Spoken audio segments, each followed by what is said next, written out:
కొనసాల రామకృష్ణ గారు. ధన్యవాదాలు అధ్యక్ష. వాస్తవానికి జీవీఎంసీ అంటే మన రాష్ట్రంలోనే ఒక ముఖ్యమైనటువంటి నగరం అధ్యక్ష. విశాఖపట్నం ముఖ్యమైన నగరమే కాకుండా ఈ దేశంలోనే ముఖ్యమైన పట్టణాల్లో విశాఖపట్నం అత్యంత వేగంగా అభివృద్ధి చెందుతున్నటువంటి దేశంగా, ముఖ్యంగా ఈ ప్రభుత్వం కూడా ఐటీ హబ్గా తీర్చిదిద్దాలని మన గౌరవ మంత్రి నారా లోకేష్ గారు కూడా ఎక్కువ శ్రద్ధ చూపించి ఆ ప్రాంతానికి అక్కడ తీసుకొచ్చే ఏర్పాట్లన్నీ గూగుల్ ఈ మధ్య పెద్ద లార్జ్ స్కేల్లో డేటా సెంటర్ని వస్తున్నాయి అధ్యక్ష. అదే కాకుండా మనం జాతీయ స్థాయి సర్వేలో Visakhapatnam most safest city for girls అని కూడా ఇచ్చారు అధ్యక్ష. ఈ దేశంలోనే మహిళలకి చాలా భద్రత కలిగినటువంటి పట్టణంగా తీర్చిదిద్దారు. ఇటువంటి పట్టణానికి చాలా బ్యూటిఫుల్ పట్టణం కూడా అధ్యక్ష. ఇటువంటి పట్టణానికి జీవీఎంసీ పరిధి పెరిగాక చాలా గ్రామాలు విలీనమయ్యాయి అధ్యక్ష. విలీనమైనటువంటి గ్రామాల్లో మౌలిక సదుపాయాలు మట్టుకు ఏమాత్రం కూడా లేవు అధ్యక్ష. అదే కాకుండా మనకి మధ్య అయితే కమిషనర్ గారు వచ్చారు, లక్కీగా మా నారాయణ గారు వేశారు, కానీ ఒక సంవత్సరం పాటు కమిషనర్ పోస్ట్ కూడా లేనటువంటి పరిస్థితి జీవీఎంసీకి ఉంది అధ్యక్ష. కొత్తగా కమిషనర్ వచ్చి వారు యాక్టివ్గా తిరిగి అన్ని చేస్తున్నారు అధ్యక్ష. ఏదేమైనప్పటికీ మనకు ఉన్నటువంటి ఏవైతే పరిధి పెరిగిందో పెరిగినటువంటి పరిధిలో రోడ్డు కనెక్టివిటీ కానీ, డ్రైనేజ్ కనెక్టివిటీ కానీ, లైన్ కనెక్టివిటీ, ఎలక్ట్రిసిటీ కానీ వీటి అన్ని కూడా అభివృద్ధి చేయాల్సినటువంటి ఒక కాంప్రహెన్సివ్ ప్లాన్ ఒకటి తయారు చేసుకొని చేయాల్సినటువంటి అవసరం ఉంది అధ్యక్ష.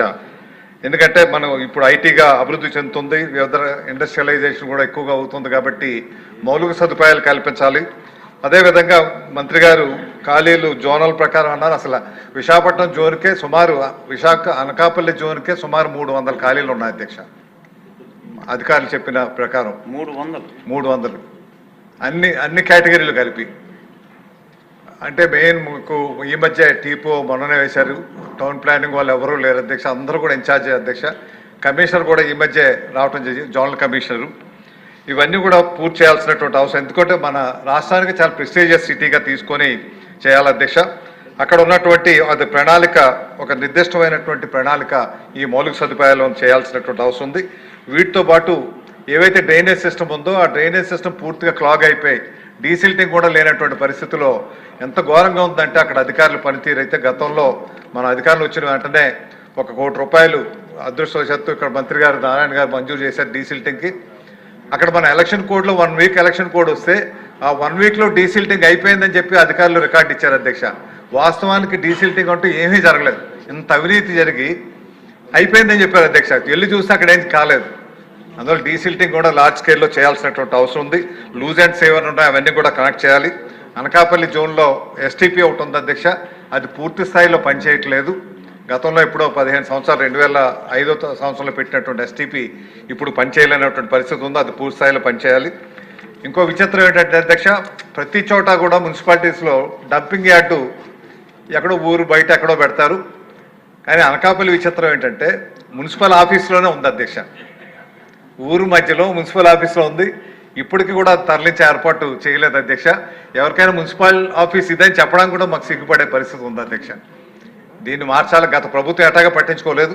వీరికి కావాల్సిన ప్రత్యామ్నాయ ఏర్పాట్లు చేయాల్సిందిగా వారిని కోరుతూ, మీకు ముఖ్యంగా ఈ మున్సిపల్ బిల్డింగ్ కూడా చాలా పురాతనం అయిపోయి వర్షం వస్తే వర్షం నీరు కూడా లోపలికి వెళ్ళిపోయేటువంటి పరిస్థితి ఉంది అధ్యక్ష. అక్కడ జోనల్ ఆఫీస్ బిల్డింగ్ ఒకటి మంచిది కట్టాలి.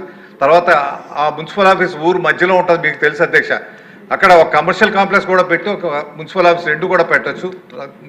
మనకి జీవీఎంసీకి ఆదాయం కూడా వస్తుంది కాబట్టి ఆ రకంగా కూడా చేయొచ్చు. అది పబ్లిక్ ప్రైవేట్ పార్ట్నర్షిప్గా చేస్తారు, లేదంటే గవర్నమెంటే ఫండ్స్తో చేస్తారు. ఎటా చేసినా అక్కడ ఒక మంచి municipal office building, commercial complex కూడా కావాల్సినటువంటి అవసరం ఎంతైనా ఉందని తెలియపరుస్తూ, ఇంకొక ముఖ్యమైన లోపం ఏంటంటే అధ్యక్ష, జోనల్ కమిషనర్స్ ఉన్నారు అధ్యక్ష.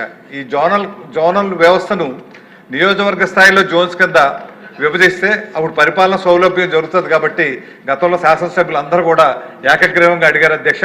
దాన్ని ఆమోదించి త్వరితగతం చేస్తే, లేదంటే ఒక నియోజకవర్గ పరిధిలో ఉన్నటువంటి శాసనసభ్యులు 2-3 జోనల్ కమిషన్ని సంప్రదించాల్సినటువంటి పరిస్థితి వస్తుంది అధ్యక్ష. అదొకటి మార్పు చేయాలి. అదే కాకుండా జోనల్ కమిషనర్స్కి అధికారం కూడా ఇవ్వాలి అధ్యక్ష. ఇప్పుడున్న జోనల్ కమిషనర్స్ ఏమీ చేయలేనటువంటి నిమిత్త మాత్రులు అధ్యక్ష. ఏ డిపార్ట్మెంట్ కానీ, టౌన్ ప్లానింగ్ కానీ, మీకు మీకు ఇంజనీరింగ్ డిపార్ట్మెంట్ కానీ వాటర్ డిపార్ట్మెంట్ కానీ ఏ డిపార్ట్మెంట్ కూడా జోనల్ కమిషన్ రిపోర్ట్ చేయరు అధ్యక్ష. వాళ్ళకి సంబంధించినటువంటి చీఫ్స్కే రిపోర్ట్ చేస్తున్నారు. అట్లా కాకుండా జోనల్ కమిషనర్ ద్వారానే రిపోర్టింగ్ చేసే అధికారం జోనల్ కమిషనర్స్కి ఇస్తే వాళ్ళు ఎఫెక్టివ్గా పనిచేయగలుగుతారు అధ్యక్ష. రెండోది ఏంటంటే జోనల్ కమిషనర్స్ కూడా కనీసం ఒక 5 లక్షలు 10 లక్షలు వారి శాంక్షన్ అథారిటీ కూడా ఇస్తే వారికి త్వరితగతిన అక్కడ జరుగుతున్నటువంటి పనులు ఏమైనా ఇమ్మీడియట్గా ఎమర్జెన్సీ నీడ్స్ ఏమైనా ఉంటే వాటికి అటెండ్ అవ్వడానికి అవకాశం ఉంటుంది. కాబట్టి ఈ మార్గంలో మంత్రి గారిని మీ ద్వారా ఆలోచించమని చెప్తూ, మరి మంత్రి గారు అయితే చాలా తీవ్రంగా మరి ఇక్కడైతే రాజధాని అభివృద్ధి విషయంలో వారు కానీ మిగతా విషయంలో చాలా శ్రద్ధ తీసుకుని ఎట్లయితే చేస్తున్నారు, విశాఖపట్నాన్ని కూడా అదే శ్రద్ధతో వారు పడుతున్న వాళ్ళైతే చాలా కష్టపడుతున్నారు. చూస్తున్నాం కదా, మీకు సుమారు రోజుకి 18 గంటలు ముఖ్యమంత్రి గారి తర్వాత అంతగా కష్టపడుతున్నటువంటి మంత్రి గారు ఉన్నారు. కానీ కొంచెం దృష్టి విశాఖపట్నం మీద కూడా దయచేసి పెట్టాల్సిందిగా మీ ద్వారా గౌరవ మంత్రి గారిని కోరుకుంటున్నాను. అంటే ఇక్కడ రామకృష్ణ గారు, మాకు ఆకివీడు నగర పంచాయతీలో కూడా హాస్పిటల్ పక్కనే డంపింగ్ యార్డ్ ఉందండి. మేము నారాయణ గారి దగ్గరికి వెళ్లకుండా మేమే మార్చేసాం దాన్ని. అలా కొన్ని విషయాల్లో తమరు కూడా చొరవ చూసాం. అంటే ఎక్కడి వరకు అక్కర్లేదు, ఆల్టర్నేటివ్ స్థలాలు చూసాం. అక్కడ అధికారులు అంగీకరించాలి అక్కడ తీసుకోవడానికి. నా సమస్య అంటే నేను చూపించిన ఆల్టర్నేటివ్స్ అధికారులు సుముఖంగా మార్చడానికి రావటం లేదు. తర్వాత అధ్యక్ష టీడీఆర్ విషయంలో ఎమ్మెల్యేలు కూడా అడిగారండి. ఒకసారి మీరు టీడీఆర్ విషయంలో అధ్యక్ష టీడీఆర్ సంబంధించినటువంటి మెయిన్ ప్రశ్న, అందులో చాలా సంవత్సరాలుగా టీడీఆర్ ఇవ్వకుండా 2 సంవత్సరాలు 3 సంవత్సరాలు పైన గత ప్రభుత్వం ఇవ్వాల్సింది. ఈ మధ్య పరిశీలిస్తే 97 టీడీఆర్ వరకు ఇచ్చారు అధ్యక్ష. మిగతా కూడా త్వరితగతిన ఇచ్చే ఏర్పాటు చేయాల్సిందిగా. వారు నష్టపోయి ఉన్నారు కాబట్టి వారి నష్టాన్ని ల్యాండ్ ఎక్విజిషన్ కంటే కంటిన్యూ చేసేటువంటి పరిస్థితి కాకుండా అది వెంటనే చేయాల్సిందిగా కోరుతున్నాను. రామకృష్ణ బాబు అధ్యక్ష.